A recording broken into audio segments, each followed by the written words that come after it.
Arben Kodra, the ruthless Albanian mastermind, and Liam Hargreaves, the cunning Liverpool enforcer, were two men whose worlds collided in a shadow war beneath northern England.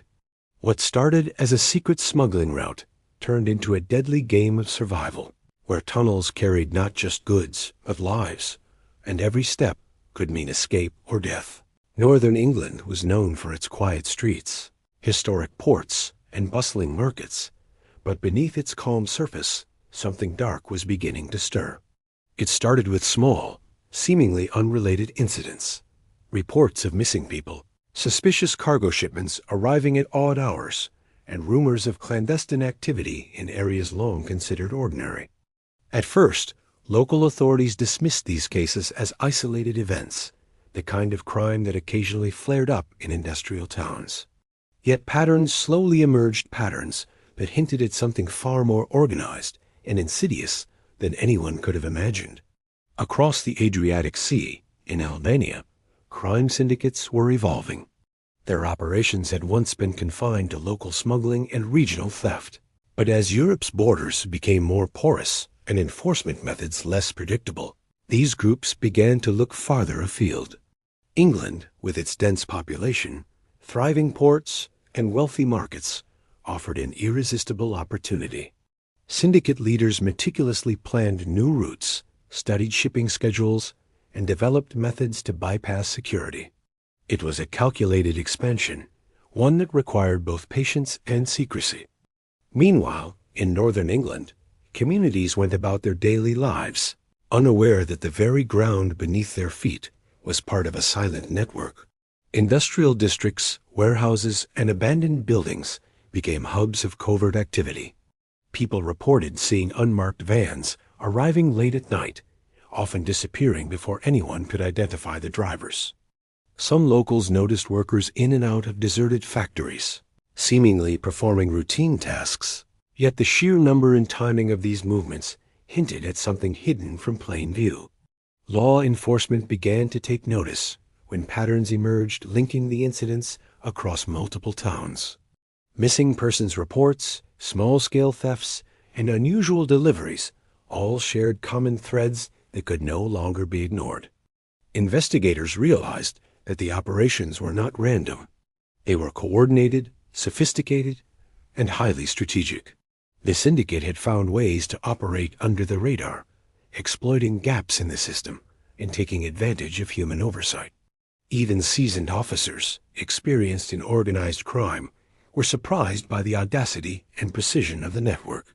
For those who studied the syndicate from afar, the operation was described as a silent invasion. Unlike traditional criminal organizations that relied on intimidation and visible power, this network operated with discretion. Every movement was calculated, every shipment carefully disguised, and every tunnel meticulously constructed. The syndicate, as leaders, had learned that the most effective crimes were the ones no one could detect until it was too late. While authorities pieced together fragments of evidence, the people living above the operations remained oblivious. Children played in neighborhoods directly above tunnels. Commuters passed streets under which cargo moved in secret, and shopkeepers received deliveries without ever suspecting their origin. The reality was chilling. In the midst of ordinary life, an invisible web of crime was growing, connecting distant lands and exploiting the naivety of everyday society. By the time the first tangible evidence surfaced, the syndicate had already established a complex system that spanned continents. Northern England was no longer just a distant market for smugglers. It was a critical hub in a criminal network that linked Albania to the heart of the UK. Investigators began to realize that unraveling this operation would require more than standard policing. It would demand innovation, persistence, and an understanding of the shadowy world that thrived just out of sight. The silent hunt had begun, and northern England, with all its ordinary streets and familiar faces, was unknowingly at the center of a cross-continental criminal empire. Every shipment, every disappearance, every strange arrival was a thread in a growing tapestry of secrecy and danger, stretching from the Adriatic shores of Albania to the industrial outskirts of England, waiting for someone to uncover it. The discovery came by accident. On the outskirts of Liverpool, beneath an abandoned warehouse near the industrial docks, a partially collapsed tunnel revealed a hidden world that had been operating undetected for years. Investigators who had been following minor leads stumbled upon the entrance while inspecting reports of unusual activity in the area. What they found inside stunned them. Remnants of crates, abandoned tools, and signs of human habitation that suggested the tunnel had been more than a simple passageway. It was a carefully constructed conduit stretching deep underground, designed for smuggling both goods and people across borders. The interior of the tunnel was narrow but well engineered. Wooden beams reinforced the walls, while crude ventilation shafts ensured that those passing through could survive long enough to reach the other side. Footprints in the dirt and scuff marks on the walls indicated heavy traffic, and the faint smell of fuel and oil hinted at the use of small vehicles or carts to transport cargo. Among the debris, investigators found discarded ration packs, plastic containers, and even old clothing, suggesting that people had lived there temporarily, perhaps waiting for the next phase of their journey. It was a stark reminder of the human cost hidden within the operations of organized crime. Authorities soon realized that this tunnel was only one node in a much larger network. Tracing its path led to hidden entrances in nearby warehouses, some cleverly disguised behind walls or beneath flooring. Other tunnels, less complete or partially collapsed, appeared in residential areas, industrial parks, and abandoned buildings. Each seemed to serve a specific purpose, one for transporting electronics and luxury goods, another for moving human cargo, and yet another designed as an emergency escape route. The complexity and foresight involved suggested the operation had been planned by professionals who understood logistics, security, and psychology. The first tunnel also revealed evidence of collaboration between multiple groups. Graffiti markings, symbols carved into the wooden beams, and coded notes on scraps of paper hinted at a structured hierarchy. It was clear that this network had not been the work of a single criminal entity, but rather a coalition of operatives, each with defined roles and responsibilities. Investigators speculated that the leaders of the syndicate were not even present in England. They coordinated operations from afar, communicating through encrypted channels and intermediaries. The scale of planning suggested a level of sophistication rarely seen in domestic crime, blending elements of international smuggling with clandestine engineering. What made the discovery particularly alarming was the tunnel's proximity to ordinary life. Residential neighborhoods and commercial districts lay just meters above the underground passage. Every day, people walked, drove, and shopped above a conduit of illicit activity, completely unaware of the dangers below. The audacity of the traffickers, constructing such a network right under the authorities' noses, highlighted their confidence and the systemic gaps in surveillance and law enforcement. As news of the tunnel spread through the police force, investigators began connecting other suspicious incidents: missing shipments, unexplained disappearances, and late-night cargo deliveries to this subterranean network. The physical evidence gave them a foundation to expand the investigation, revealing that what appeared to be an isolated structure was in fact the backbone of an operation linking Albania to northern England. It was no longer speculation. Tangible proof existed beneath the city streets, a silent highway that carried not just goods, but lives. The first tunnel became the symbol of a hidden war being waged in the shadows. Its discovery marked the beginning of a long and dangerous investigation, one that would uncover the true scale of the trafficking network, expose its methods, and reveal the terrifying efficiency with which international crime could operate, hidden just beneath the surface of ordinary life. The underground passage was a silent witness to a criminal empire growing unchecked, a reminder that the most dangerous threats often remain invisible until they are stumbled upon. As investigators delved deeper into the mystery, it became clear that the first tunnel was only the tip of a vast hidden network. The discovery in Liverpool sparked renewed scrutiny of abandoned industrial sites, warehouses, and residential areas across northern England. Using satellite imagery, old city maps, and local informants, authorities began to uncover other tunnels, some partially hidden beneath factories, others concealed under quiet suburban streets. Each route revealed the same careful engineering, the same signs of meticulous planning. What had initially seemed like an isolated operation now appeared to be a sprawling system, linking multiple locations into a coordinated web of illicit activity. The tunnels varied in design and purpose. Some were wide enough to accommodate small vehicles, used to transport high-value goods quickly and discreetly. Others were narrow and shallow, intended for human trafficking or smaller shipments that could move without detection. Investigators noted evidence of complex rotations. Tunnels were alternately used and abandoned. Entrances shifted, and caches moved to avoid capture. Each tunnel had a purpose, each path carefully calculated to maximize efficiency while minimizing exposure. It was as if an invisible hand was orchestrating every movement, ensuring that no one outside the network could trace its operations. Authorities also discovered that the syndicate had established safe houses along the routes.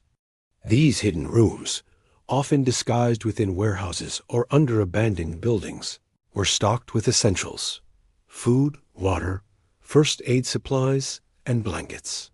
Footprints, worn floors, and discarded personal items suggested that trafficked individuals were kept there temporarily, awaiting transfer to the next tunnel or delivery point. For investigators, this revealed the human dimension of the crime. The tunnels were not just smuggling conduits for goods, but lifelines of a dangerous and organized criminal enterprise, moving people as if they were commodities in a hidden market. Patterns began to emerge from the chaos. Certain tunnels were primarily used for electronics, luxury goods, and counterfeit merchandise, while others were dedicated to smuggling people, weapons, or even narcotics. The operation was modular, capable of scaling up or down depending on need, and adaptive, able to change routes and methods at a moment's notice. Analysts were struck by the level of sophistication. The syndicate was not merely opportunistic, but strategic, blending criminal ingenuity with logistical precision. The network spanned continents, connecting Albanian ports to northern England, and the tunnels were just one layer of a far more complex operation. The human element was equally remarkable. Locals described seeing unmarked vans and trucks moving at unusual hours, sometimes with multiple drivers swapping vehicles in plain sight. Authorities began suspecting insider collaboration within legitimate shipping companies and warehouse operations. It became evident that the syndicate had infiltrated local systems, relying on both physical tunnels and human networks to maintain control. The efficiency and secrecy of the operations were unlike anything investigators had previously encountered in the region. As the investigation progressed, the tunnels revealed more than physical connections. They exposed a mindset of careful calculation, audacity, and invisibility. The syndicate's leaders had thought of every contingency, from structural integrity and ventilation to camouflage and escape routes. It was a criminal network designed not just to operate, but to thrive, to exist without detection in the shadow of normal life. Each tunnel uncovered brought new insights into their methods, but also new questions about the full scale of the operation and the countless lives affected along the way. By the time authorities had mapped the first cluster of tunnels, the magnitude of the network became undeniable. Northern England was no longer simply a destination. It had become an essential hub in a transcontinental trafficking system, intricately linked to Albanian syndicates thousands of miles away. Every step taken underground, every shipment moved silently beneath city streets, underscored the chilling reality. The network was vast, invisible, and far more advanced than anyone had imagined. The deeper investigators dug, the more they realized that this was not just a criminal operation. It was a silent empire, growing steadily beneath the unsuspecting cities above. The audacity of the traffickers became increasingly apparent as the investigation progressed. Unlike most criminal networks that relied on secrecy through isolation, this syndicate operated in plain sight. In northern England, unmarked vans and trucks moved daily through bustling streets, delivering cargo to warehouses that appeared entirely legitimate. Observant locals sometimes noticed unusual activity, deliveries arriving at odd hours, workers entering and exiting abandoned buildings, or trucks parked for hours with no visible purpose. Yet nothing seemed overtly suspicious, allowing operations to continue undisturbed. Authorities began to realize that the traffickers had mastered a new kind of invisibility, hiding their actions in the rhythm of ordinary life. Investigators found evidence that the syndicate was not only cautious, but remarkably strategic in exploiting human behavior. They relied on the predictability of routine, knowing that deliveries and industrial work often went unnoticed unless an anomaly was obvious. The network's operators blended in seamlessly with everyday commerce, making it nearly impossible for casual observers to detect anything amiss. Security cameras captured images of workers moving in groups, unloading crates during regular hours, or pretending to conduct maintenance while secretly moving cargo. Every action was calculated to appear mundane, yet each left traces that, when pieced together, formed a picture of a sophisticated and far-reaching criminal enterprise. The traffickers also leveraged insider connections. Investigators began to suspect that some employees within legitimate shipping companies, warehouses, and logistics firms were complicit. These insiders provided critical information on schedules, shipment contents, and security patterns. In some cases, warehouse managers had been manipulated or coerced into cooperation, allowing illegal cargo to pass unnoticed. The operation's efficiency depended not just on tunnels and hidden routes, but on people who understood the flow of commerce and could manipulate it from within. The more investigators learned, the more they realized the syndicate's reach extended beyond the physical tunnels into the everyday systems that governed the city above. What made the operation particularly dangerous was its adaptability. When authorities began monitoring certain warehouses and delivery points, the traffickers quickly shifted routes, changed schedules, and employed new methods to avoid detection. Tunnels that had been heavily used for weeks were suddenly abandoned, replaced by alternate passages or new drop-off points. It was a game of strategy, with the syndicate staying several steps ahead of law enforcement. Surveillance revealed patterns of rotation and camouflage. Old tunnels were sealed or hidden, while new ones were dug in previously overlooked areas. The syndicate seemed almost prescient, anticipating investigations and countermeasures before authorities could act. The human cost of this clandestine network became increasingly clear. Investigators found evidence of trafficked individuals, displaced people, sometimes forced into the tunnels and kept in temporary holding areas. Makeshift bedding, discarded food containers, and traces of personal belongings painted a grim picture of life within these hidden spaces. Unlike material cargo, these victims had no control over their fate. Their movements, like the flow of goods, were meticulously orchestrated, leaving them trapped in a world beneath the city that most residents would never imagine existed. By blending in with normal life, the syndicate had created an almost perfect system of concealment. Ordinary streets, industrial areas, and quiet neighborhoods masked a hidden network that moved people, goods, and information with astonishing efficiency. For authorities, every routine delivery and every unnoticed truck became a potential clue, but tracking it all required painstaking observation and patience. The network's clever exploitation of routine human oversight and insider complicity made it clear that this was not a simple criminal operation. It was a carefully engineered system, silent and omnipresent, operating in plain sight while the world above remained oblivious. The breakthrough arrived in the most unexpected way. Near one of the partially collapsed tunnels on the outskirts of Liverpool, search teams discovered a lone worker hiding behind debris. He was exhausted, dehydrated, and clearly terrified. His clothes were covered in dust, and his hands bore marks from digging and handling heavy tools.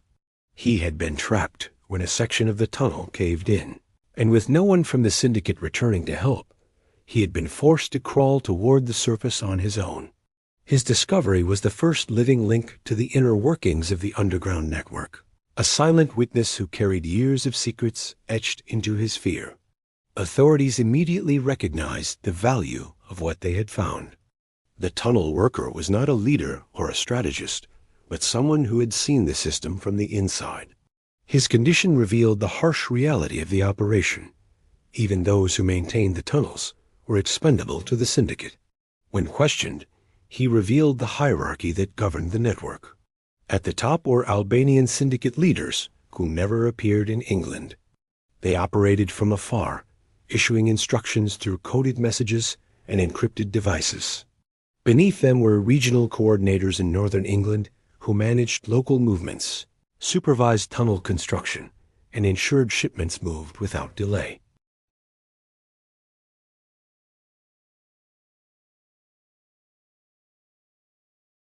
Workers were transferred from tunnel to tunnel, often transported at night in sealed vans with no indication of where they were being taken. They were given temporary shelter in abandoned factories or hidden rooms beneath warehouses.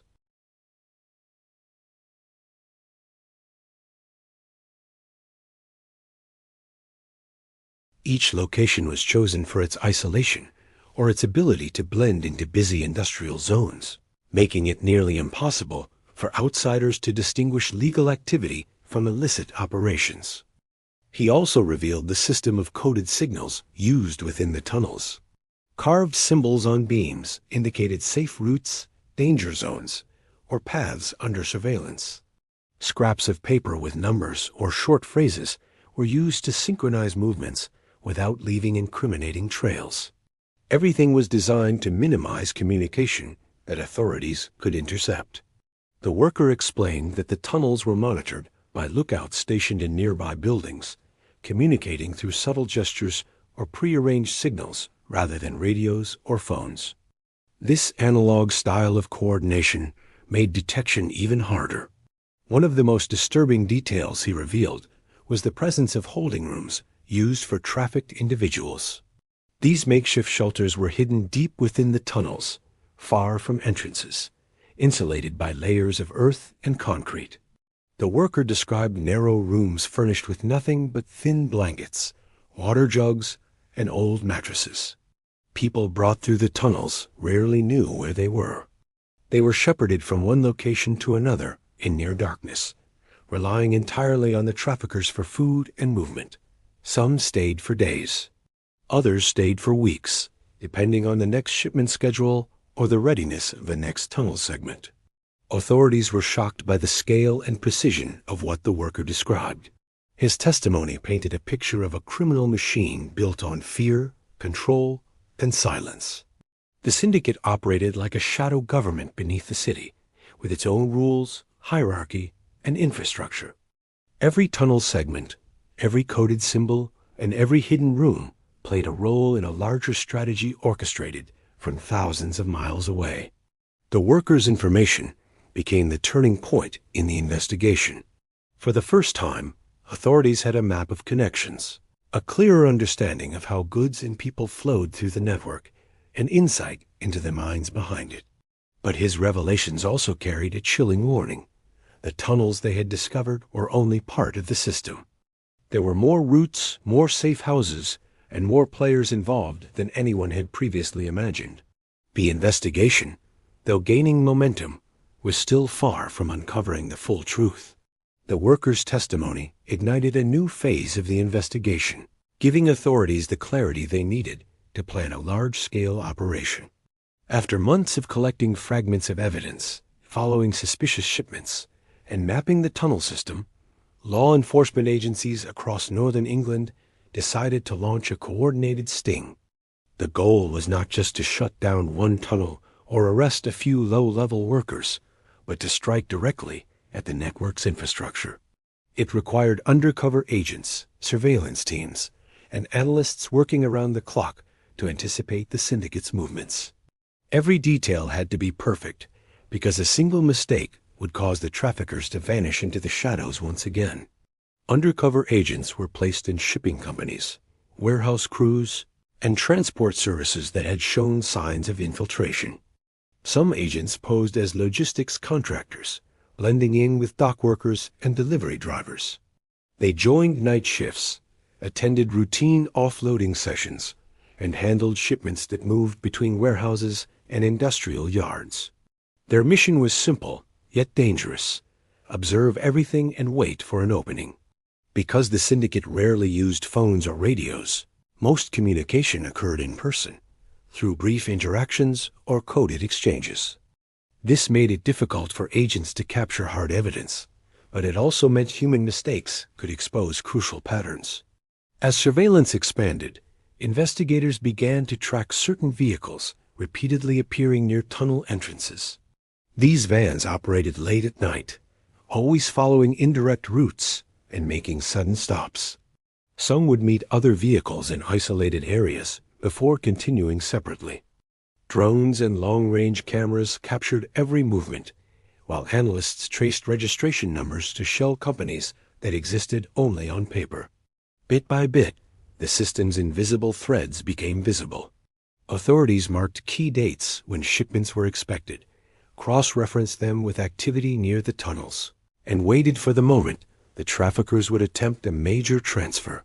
That moment arrived during a cold, foggy night when several vans converged on a seemingly abandoned warehouse connected to one of the main tunnels. Undercover agents were already inside, posing as casual workers who had been recently hired.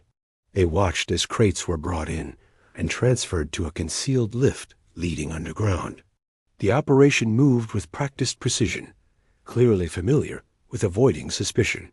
But the syndicate did not know that every second was being monitored from an operations room miles away. When the crate transfers reached their peak, authorities launched the sting.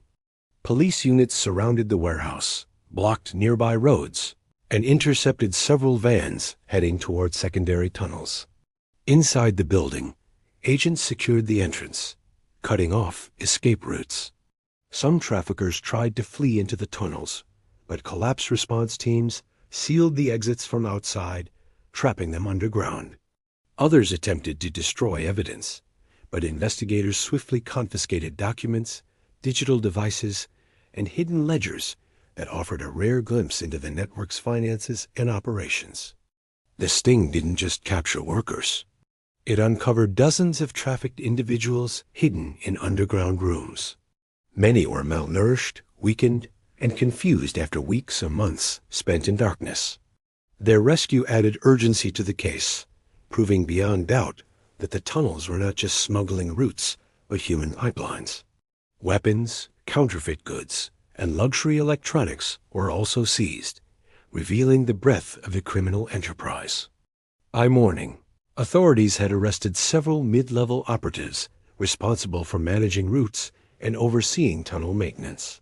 These individuals possessed valuable information: addresses, aliases, systems of payment, and coded schedules. For investigators, the sting represented a major victory, the first decisive blow against a syndicate that had long remained invisible. But it also exposed a more unsettling truth. Despite the arrests and evidence, the operation's masterminds remained beyond reach, already shifting strategies and adapting to the loss. The sting had disrupted the network, but it had not dismantled it. The hunt was far from over. News of the sting spread quickly through the criminal network, reaching Albania within hours. The syndicate's leaders reacted with calculated precision. They shut down compromised routes, erased digital footprints, and issued orders to relocate key operatives before authorities could pursue them further.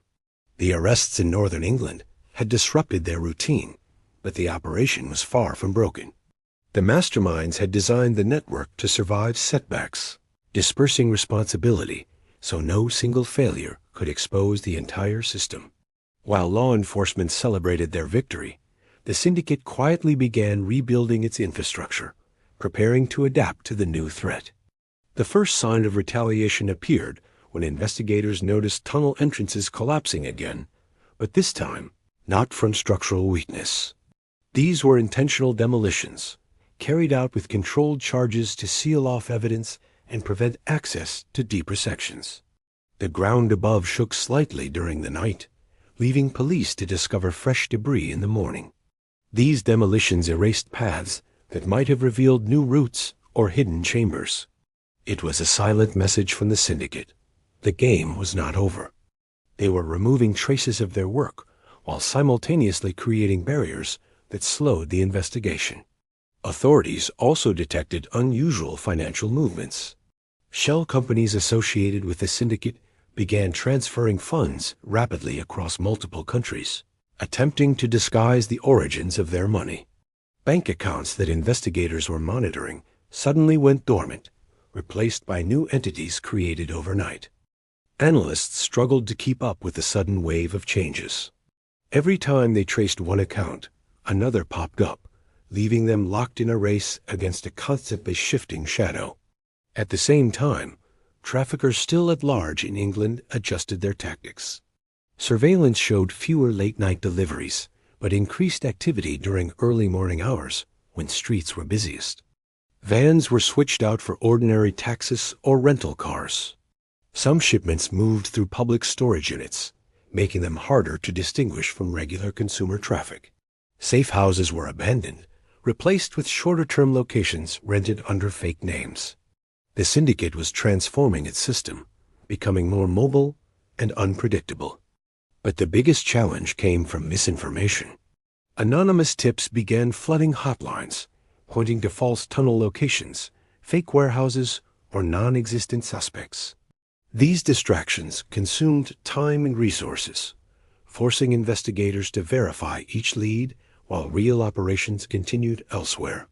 The syndicate was using confusion as a weapon, scattering the focus of law enforcement across multiple cities. It was clear the masterminds understood investigation tactics almost as well as the investigators themselves. Despite these obstacles, authorities pushed forward. Forensic teams analyzed confiscated devices, uncovering partial communication logs. Though heavily encrypted, some fragments revealed coded references to meeting points, payment chains, and supply schedules. These clues suggested that a new, larger shipment was being prepared, one meant to re-establish the syndicate's dominance after the sting. The traffickers seemed determined to prove their network was still alive, still powerful, and not intimidated by law enforcement pressure. Meanwhile, rescued victims provided heartbreaking insight into the network's resilience. Many described being moved between multiple holding sites, never staying in one place for long. They spoke of handlers who changed weekly and instructions delivered through gestures rather than words. Their testimonies confirmed what investigators feared. The traffickers operated with rigid discipline, and their adaptability made them extremely difficult to track. The more authorities uncovered, the clearer it became that the sting had disrupted only a portion of the machine. The tunnels remained a symbol of the network's reach, but they were just one layer of an operation that spanned borders and relied on countless moving parts. As investigators braced for the syndicate's next move, one unsettling truth emerged. This was no longer just a criminal case. It was a battle of strategies, a silent war fought in alleys, warehouses, financial systems, and underground passages. And every sign suggested the syndicate was preparing its boldest response yet.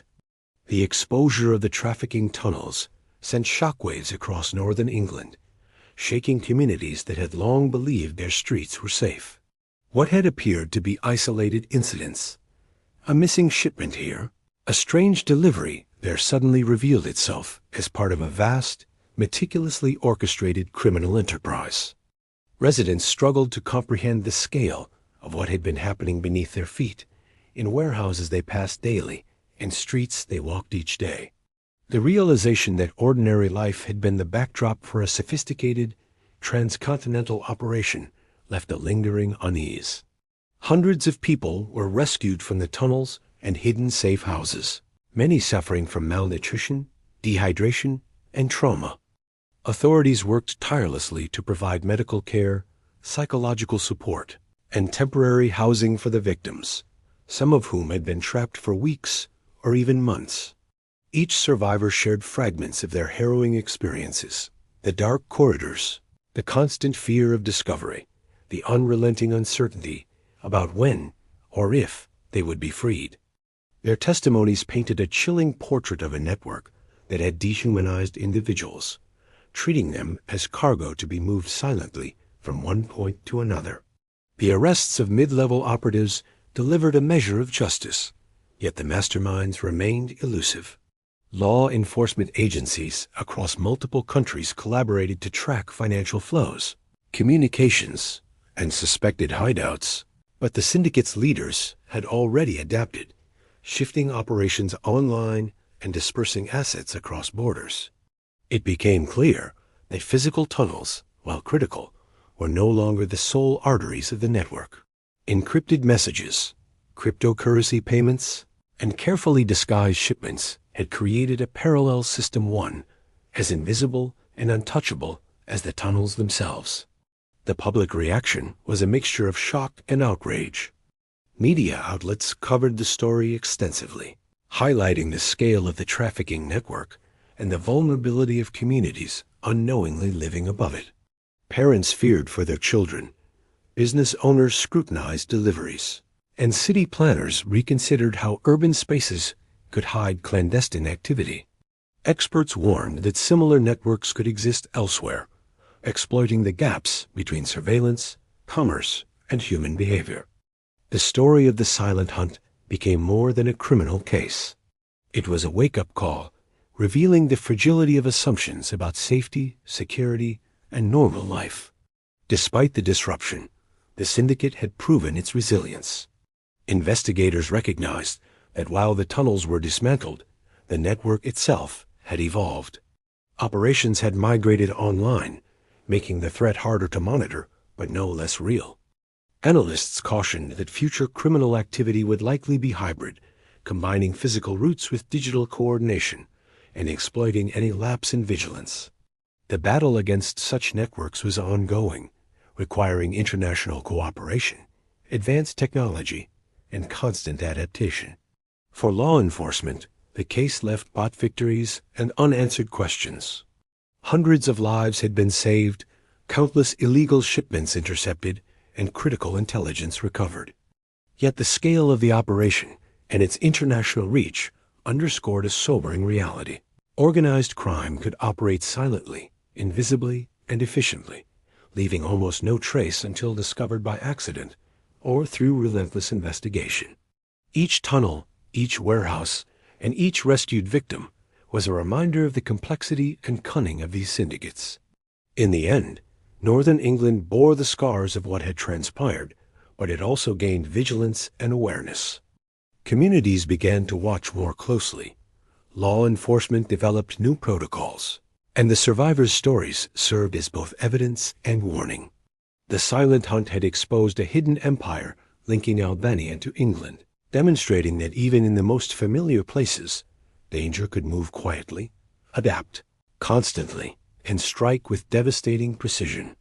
The tunnels had been uncovered, the victims freed, and the syndicate partially disrupted, but the shadows of organized crime remained, a reminder that vigilance must never waver, and that beneath ordinary streets, extraordinary secrets can still lie in wait.